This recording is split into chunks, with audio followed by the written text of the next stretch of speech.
Hi everyone, I'm Dana Wilkos, Health Literacy Educator for the New Orleans Public Library.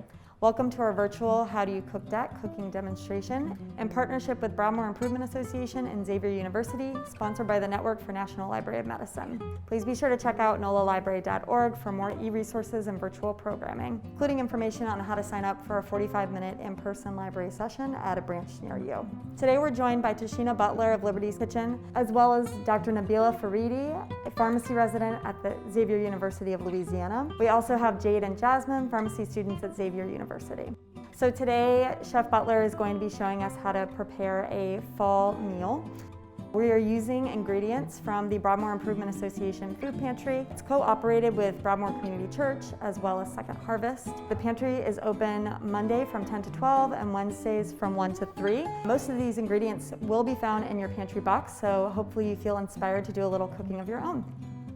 Hi everybody, happy Halloween. I'm Chef Tasheena Butler, Chief Operating Officer of Liberty's Kitchen.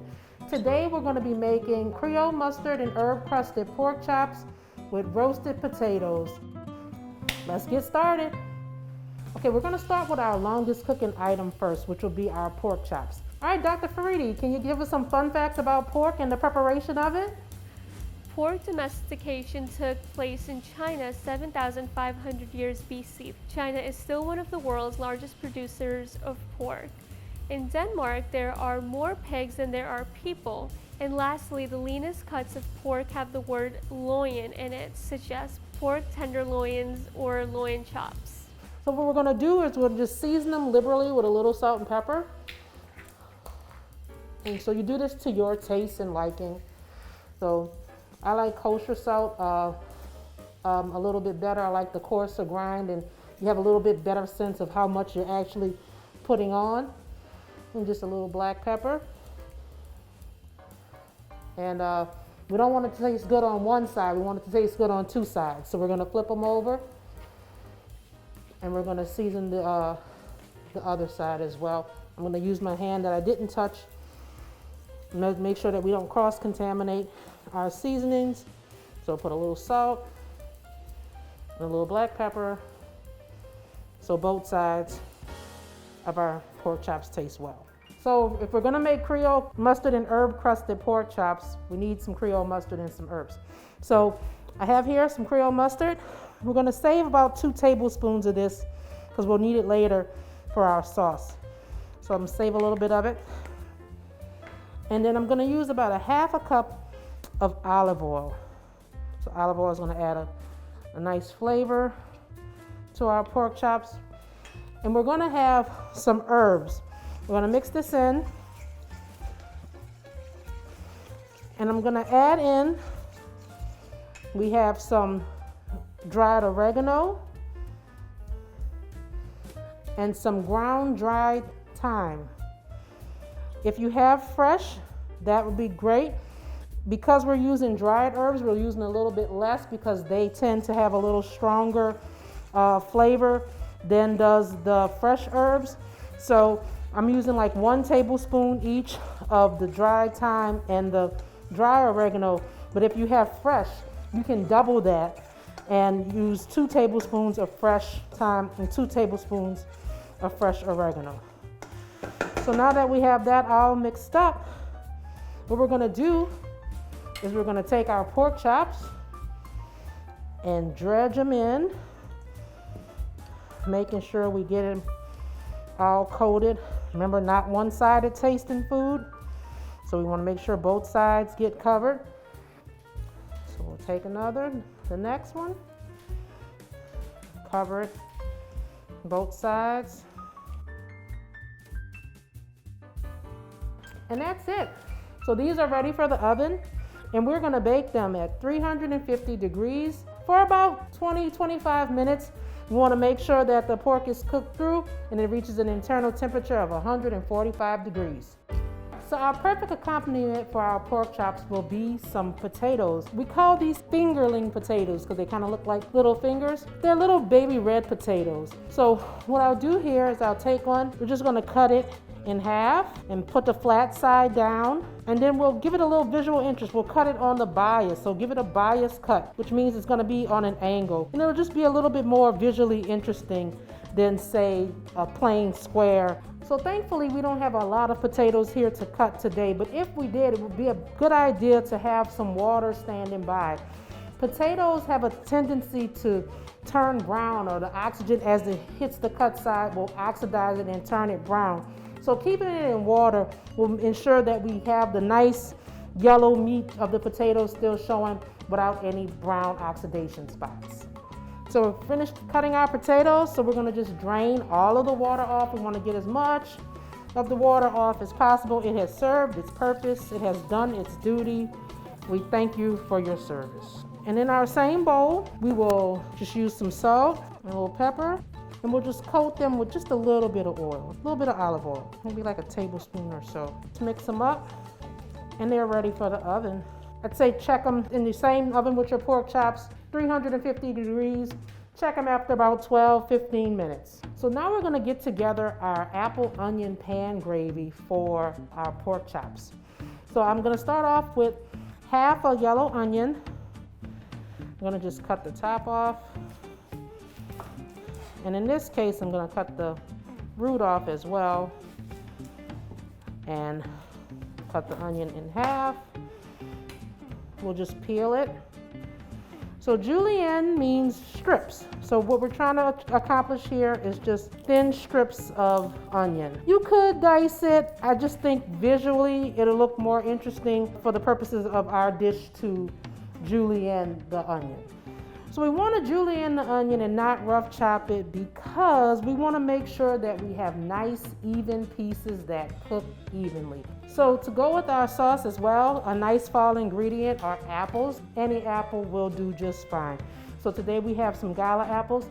As with our onion, we want to make sure that we are cutting the julienne of the apple in even slices, again, so that they cook evenly and that each bite of our dish has the same texture.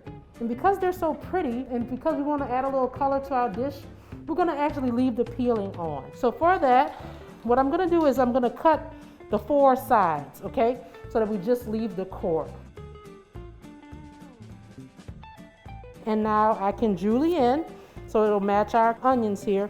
I'll julienne our apples. And so now we have all our nice, smooth, easy pieces of apple. Much like the potato, apple too will oxidize and turn brown if we leave it out.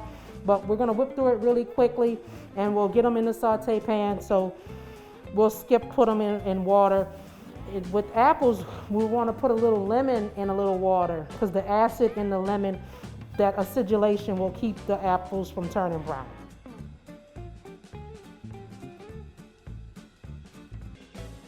Okay, so to make our pan gravy, we're going to build up the sauce right in this saute pan. I've got it on medium-high heat, and we're going to let the pan get hot, and we're going to add a couple tablespoons of olive oil just to quickly saute our onion and apple. And we want to get that nice sizzle, so we're going to let it heat up for just another moment. We should get a little sizzle. We're going to add our onions and our apples. Oh, that's what I want. A little sizzle. You can stir them up just a little, or if you're feeling adventurous and you're a good home chef, maybe you want to toss them in the pan.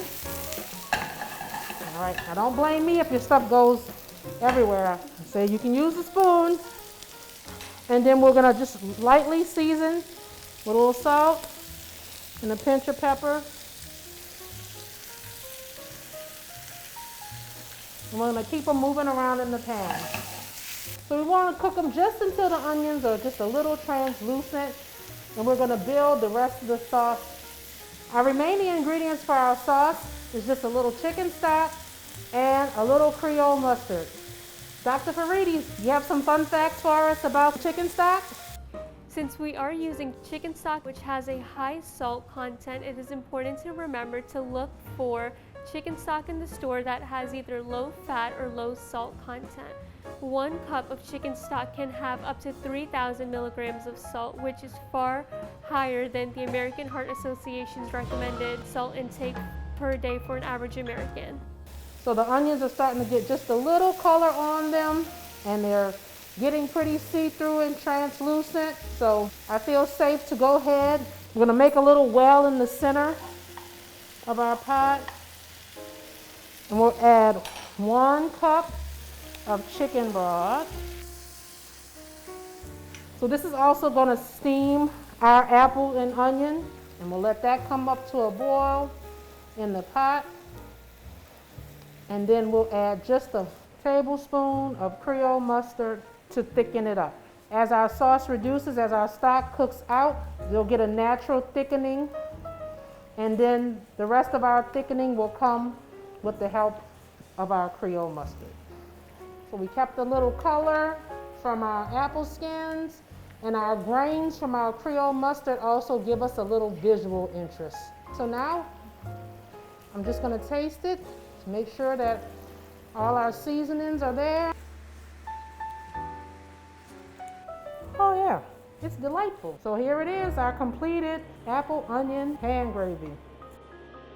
Okay, I think our time is up. I just checked on our pork chops. They look great and they're ready to come out.